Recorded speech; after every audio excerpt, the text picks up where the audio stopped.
രണ്ടാംഘട്ട വോട്ടെടുപ്പ് നടക്കുന്ന 7 ജില്ലകളിൽ പരസ്യപ്രചാരണം അവസാനിച്ചു. അണികളെ ആവേശത്തിലാക്കി റോഡ് ഷോയും വാഹന പ്രചാരണ ജാഥകളും നടന്നു. തൃശൂർ മുതൽ കാസർഗോഡ് വരെയുള്ള ജില്ലകളിൽ മറ്റന്നാളാണ് പോളിംഗ്. കൊട്ടിക്കലാശത്തിനിടെ മലപ്പുറം പൂക്കോട്ടൂരിലും കോഴിക്കോട് കാരശ്ശേരിയിലും UDF LDF പ്രവർത്തകർ തമ്മിൽ ഏറ്റുമുട്ടി.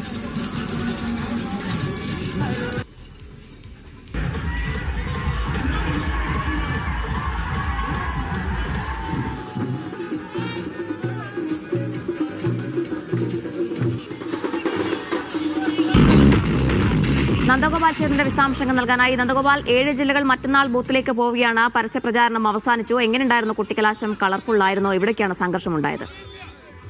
മുന്നണികളുടെ പരസ്യ പ്രചരണത്തിന് അവസാനമായിരിക്കുകയാണ്. ശക്തമായ പ്രചരണമാണ് ഈ കാലയളവിൽ ഉൾപ്പെടെ നടന്നിട്ടുണ്ടായിരുന്നത്. അതിൽ ഏറ്റവും പ്രധാനപ്പെട്ടത് കോഴിക്കോട് ഉൾപ്പെടെയുള്ള സ്ഥലങ്ങളിൽ ശക്തമായ പ്രചരണമാണ് നടന്നത്.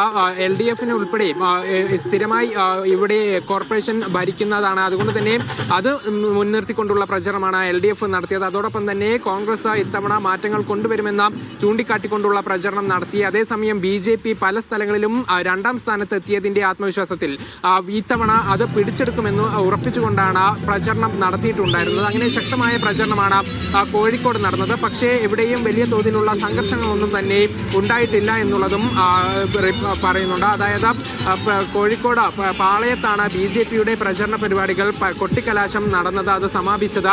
LDFനെ സംബന്ധിച്ച് മന്ത്രി റിയാസ് ആണ് പ്രചരണത്തിന് കൊട്ടിക്കലാശത്തിന് നേതൃത്വം നൽകിയത്. മീഞ്ചന്ത തൊട്ട് പയ്യാനക്കൽ വരെയായിരുന്നു LDFന്റെ കൊട്ടിക്കലാശം ഉണ്ടായിരുന്നത്. അതോടൊപ്പം ഷാഫി പറമ്പിലാണ് കോൺഗ്രസിന്റെ കൊട്ടിക്കലാശത്തിന് നേതൃത്വം നൽകിയത്. ഫറോക്ക് രാമനാട്ടുകര കേന്ദ്രീകരിച്ചായിരുന്നു കോൺഗ്രസിന്റെ കൊട്ടിക്കലാശം നടന്നത്. എല്ലാം സമാധാനപരമായി തന്നെ പൂർത്തിയാവുകയും ചെയ്തിട്ടുണ്ടായിരുന്നു. അതേസമയം കണ്ണൂരിൽ പഴയങ്ങാടിയിൽ LDFും UDFും തമ്മിൽ സംഘർഷമുണ്ടായി. അവിടെ പോലീസ് ലാത്തി വീശേണ്ട ഒരു സ്ഥിതി ഉണ്ടായിരുന്നു. സംഘർഷത്തിൽ ഒരു പോലീസുകാരന് പരിക്കേൽക്കുകയും ചെയ്തിട്ടുണ്ട്. അതായത് UDFന്റെ പ്രചരണ ബോർഡ് CPM നശിപ്പിച്ചു എന്ന് ചൂണ്ടിക്കാട്ടിക്കൊണ്ടാണ് ഒരു സംഘർഷമുണ്ടായത്.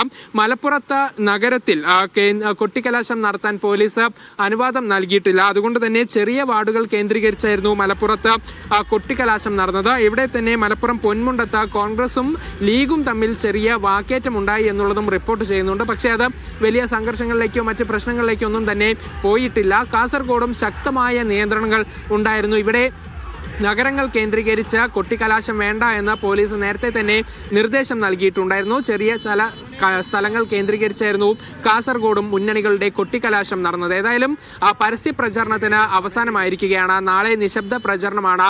അവസാനവട്ട വോട്ടുറപ്പിക്കാനുള്ള നീക്കമാണ്. അതുകൊണ്ട് തന്നെ എല്ലാ വീടുകളും കേന്ദ്രീകരിച്ച് വോട്ട് ചോദിക്കാനുള്ള നീക്കത്തിലാണ് ഇനി സ്ഥാനാർത്ഥികളുള്ളത്.